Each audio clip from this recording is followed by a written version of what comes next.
Up Top Cat 100 back in the building with y'all. Y'all know y'all tuned into the Real Feeltv. Now, shout out to all the love and support, man. And to all my haters, man, you look like a El Salvadorian water moccasin around the mouth area. And if your grandmother wore a coat with feathers, she'll be referred to as a Californian condor. Straight up and down, man. I know you ain't never heard of it, but that's what you look like. Now, let's get into Travis James Entertainment, man.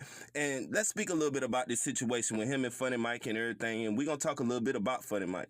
Now, Travis James Entertainment, we all know that he had a record label, come up out of Baton Rouge, BR, of course. You know, some of the big time artists that started with Travis James Entertainment. Now, when we talk about Zorilla, he was one of the premier artists from Travis James Entertainment. Before Tech, before Main Music, and before Funny Mike was even blossoming, he was one of the top priorities. Now, it's talk that Travis James allegedly used to throw work at Zorilla and stuff like that, and he supplied the whole city. Now, when we get into Travis James Entertainment and stuff like that, we're talking about somebody that was very business savvy that started real early in the streets and then transitioned, just like such notable people like Cleezy 5 and, you know, people of that nature, you know, that come from the street aspect that just turned it around into, you know, the business. Now, Travis James ended up getting caught up later on inside a drug bust, a narcotics scandal, and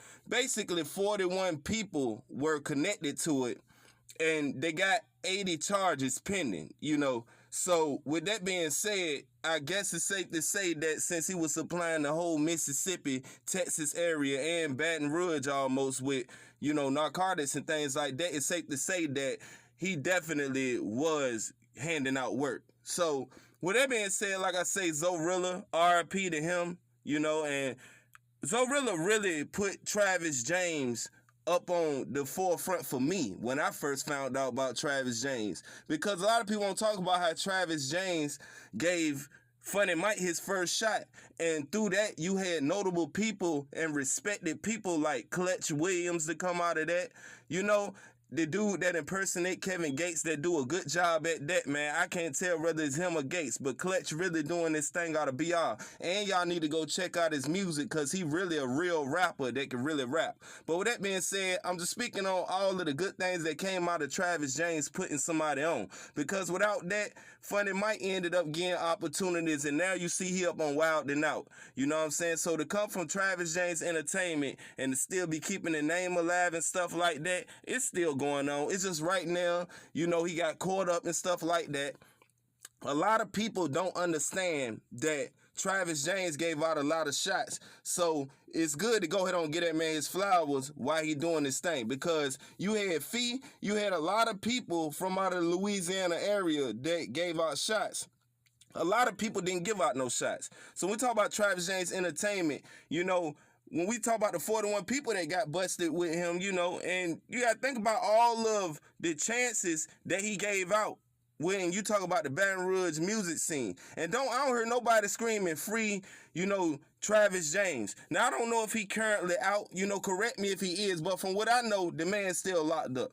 You see? And I don't see nobody screaming his name but Funny Mike, you know what I'm saying?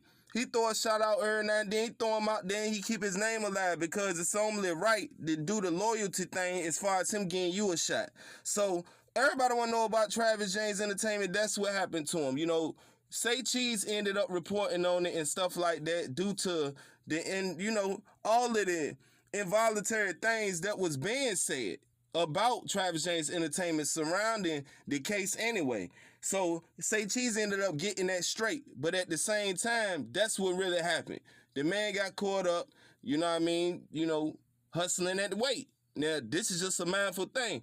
Now, you can transition from the streets to the music industry, but if you ain't leave the streets all the way behind, like he never left the streets alone, then this is what comes with it. And it's important when you talk about the good side, you got to talk about the bad side. That's the only gripe I got with rappers nowadays. They just keep talking about the glory side, but you ain't talking about the bad side. When you sitting up there in chains and you can't get no bond, you know, and things like that.